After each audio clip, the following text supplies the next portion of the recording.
Welcome to our activity. Today, we will be focusing exercises that build stability, balance, and strength.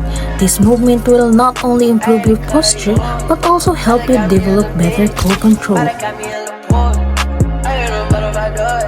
Starting up with a warm-up. Before we begin, let's start with a quick warm-up. This will prepare our body, loosen the muscles, and get us ready for the main exercises.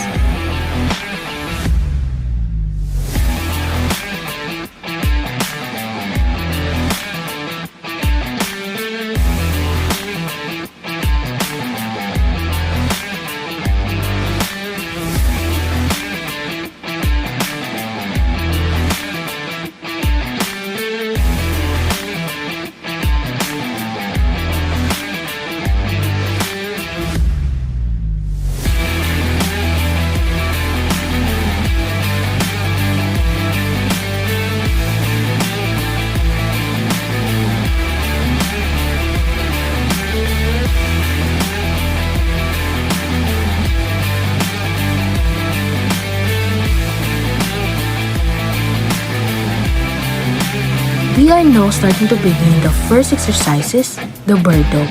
Begin on all four, the extended one arm forward and the opposite leg back. Hold for a moment, then turn and switch side. The bird dog improves balance, coordination, and stability. Next up, the dead back. Lie on your back with your arms up and knees bent. Lower the one arm and the opposite leg slowly toward the floor. Then turn and switch side. This move strengthens your core muscle and enhance posture. Both bird dog and dead bug are excellent exercises to improve overall stability, strength, and body control. Keep practicing and stay consistent, and you will definitely see the result. Let's now cool down with a deep breathe in and out. Relax your shoulder, stretch it, and let your body recover. Thanks for joining this session. Remember, strong core, strong posture, strong you.